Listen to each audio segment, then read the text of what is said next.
यह न्यूज़पेपर 20 अप्रैल 2019 का है और इसका एक सबसे इंटरेस्टिंग समाचार जो आपको दिख रहा है वो ये है, central board of secondary education class 10th और 12th के बोर्ड एग्जामिनेशन की जो कॉपी का इवैल्यूएशन हो रहा है उनमें बच्चों के साथ कितना ज़्यादा मजाक हो रहा है। पिछली बार अभी मैंने वीडियो बनाई थी कि प्राइमरी सेक्शन के टीचर क्लास 12th और 10th की वैल्यूएशन प्रोसेस में भाग ले लिया और उसकी कॉपी चेक किया। इस बार तो ब्लंडर हो गया, स्कूल ने अपनी चपरासी को भेज दिया, यानी कि स्कूल की नज़र में इवैल्यूएशन प्रोसेस दुनिया का सबसे घटिया चीज़ है। और इस बार 31.5 लाख स्टूडेंट देश भर से central board of secondary education के एग्जामिनेशन प्रोसेस में भाग लिए, उनका वेलफेयर कोई नहीं सोच रहा है। या कुछ लोग ऐसे हैं जो इस पूरे सिस्टम को बर्बाद कर देने पर लगे हुए हैं। ये कुल मिला के हो क्यों रहा है, तो इसके पीछे की वजह जानने के लिए, चूंकि इसके लिए सबसे बड़ी फॉल्टी एफिलिएटेड स्कूल है। जब मैंने 12 से ज़्यादा एफिलिएटेड स्कूल से कांटेक्ट करने की कोशिश की कल से आज तक, तो इन स्कूलों का स्पष्ट जवाब था कि central board of secondary education हमसे लिस्ट मांगता है जुलाई में और उसको कंफर्म करने का काम करता है नवंबर में, कि जुलाई में टीचरों का लिस्ट दे दीजिए और नवंबर में इसको कंफर्म कर दीजिए कि कौन कौन से टीचर आपकी इवैल्यूएशन प्रोसेस में भाग लेंगे। अगर हम लोग लिस्ट नहीं देते हैं अपने इवैल्यूएटरों का तो 50,000 रुपीज़ का जुर्माना है, और 50,000 रुपीज़ का जुर्माना से बचने के लिए जैसे तैसे इवैल्यूएटर का लिस्ट थमा देते हैं। अच्छा, दूसरी बात उन्होंने बताई कि अप्रैल से हमारा एकेडमिक सेशन शुरू हो जाता है, तो न्यू एकेडमिक सेशन में हम अपने एकेडमिक प्रोसेस को कंटिन्यू करें या फिर इवैल्यूएशन के लिए अपने एक्सपीरियंस्ड और हाईली क्वालिफाइड टीचर को भेज दें। तुरंत में आते आते गर्मी इतनी पड़ने लगती है कि समर ब्रेक हो जाता है, ठीक ढंग से पढ़ाई नहीं होती। और उसके बाद जून से जुलाई में जब स्कूल खुलता है तो सिलेबस को कंप्लीट करने की एक होड़ सी लगी रहती है। ऐसे में ये अच्छे अच्छे टीचर भी ठीक ढंग से नहीं पढ़ा पाते हैं और स्कूल के स्टूडेंट का परफॉर्मेंस फिर बोर्ड एग्जामिनेशन में प्रभावित होता है। उनका कहना अच्छा, दो स्कूलों में बहुत ही इंटरेस्टिंग बात कही कि central board of secondary education जो हमारे स्कूल को एफिलिएटेड करता है तो 10 लाख रुपए से ज़्यादा का चार्ज हम लोगों को भरना पड़ता है। आखिर हम उस पैसे को कमाएंगे ना, तो उन पैसे को कमाने के किसके बिना पर कमाएंगे? स्टूडेंट के बिना पर आप कमाएंगे कि आप स्टूडेंट के भविष्य को बर्बाद कर देंगे? तो अपने स्कूल में चपरासी को भेज दीजिएगा। कल central board of secondary education के ऑफिशियल से पूछा गया कि सर क्या इसका कोई प्रोसेस नहीं कि इवैल्यूएशन में कौन से टीचर भाग लेंगे, कौन से टीचर नहीं भाग लेंगे?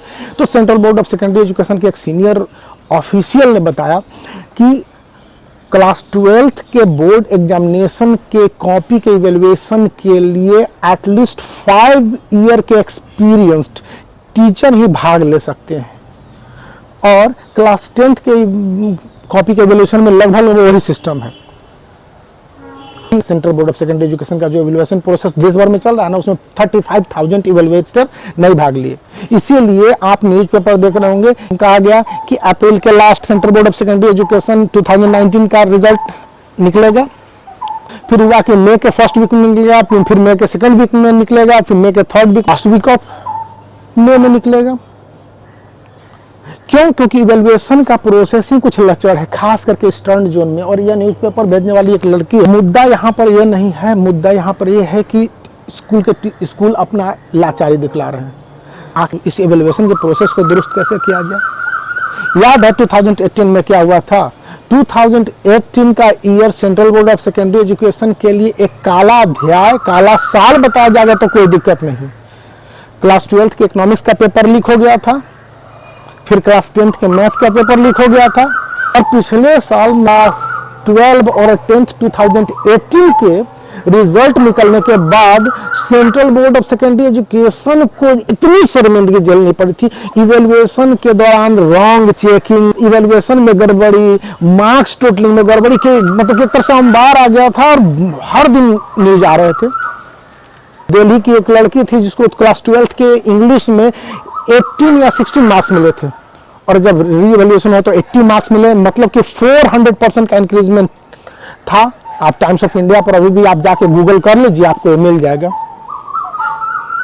तो इतनी बड़ी गड़बड़ी कैसे हुई थी? तो जब इतनी बड़ी गड़बड़ी के बारे में यहाँ पर रहा है अखबार, जानकारी दे रहा है कि 2018 में देश भर से central board of secondary education के जो मिसकंडक्शन, मिसमैनेजमेंट की जो खबरें आई थी, उसके बाद 150 टीचरों पर एक्शन लिया गया था। उनमें से 50 टीचर्स बिहार के थे। आपके देखिए यहाँ पर है। इस बार वही चीज बदस्तूर जारी है, तो इसका कुछ सॉल्यूशन निकलना है। Central board of secondary education की जो चेयरमैन अनिता कर्णवाल, उन्होंने खुद बताया कि आप रिज्यूमे पर भरोसा नहीं कीजिए, कभी कब रिजल्ट निकलेगा इस बात के लिए अभी बोर्ड ही नहीं तय है। ठीक बात है। अभी मैं आपको एक वीडियो क्लिप दे रहा हूं, वो भी मेरे एक परिचित ने भेजा है कि देखिए किस तरह से central board of secondary education के ऑफिस के सामने ढेर लगा हुआ है। इवैल्यूएशन प्रोसेस के बाद बहुत सारे अंबार लगे हुए हैं। अभी मैं इसके साथ अटैच कर रहा हूँ। तो कहने का मतलब यह है कि central board of secondary education serious है, फिर भी गड़बड़ियां हो रही हैं और फुल प्रूफ सिस्टम नहीं है। और इसकी सबसे बड़ी वजह यह है कि जब इवैल्यूएशन सेंटर पर कोई भी evaluator different school, affiliated school से जाता है, तो वहां पर उसके मेधा मतलब टैलेंट को कैलकुलेट करने का कोई निश्चित पैरामीटर नहीं है, स्टैंडर्ड नहीं है। और इसका फायदा वे एफिलिएटेड स्कूल निकाल लेते हैं जिनको इवैल्यूएटर नहीं भेजना होता है। पिछले साल तो ऐसी भी घटनाएं आई हैं, और इस बार 2019 के बोर्ड एग्जामिनेशन के बाद इवैल्यूएशन प्रोसेस शुरू होने के दौरान यह घटना आई थी। जब मैंने एक वीडियो बनाया है, उसका कार्ड में लिंक दे देता हूं कि कैसे जो बड़े बड़े स्कूल हैं वो अपने सीनियर टीचरों को नहीं भेज के प्राइमरी सेक्शन के टीचर को भेज दे रहे हैं। Central board of secondary education 2019 के एग्जामिनेशन का रिजल्ट कब निकलेगा अभी कहना बहुत जल्दीबाजी होगी, लेकिन जो बोर्ड ने बहुत सारी गलतियां की, फिर इनका एक सॉलिड और फुल प्रूफ सिस्टम बनाने की जरूरत है कि नहीं।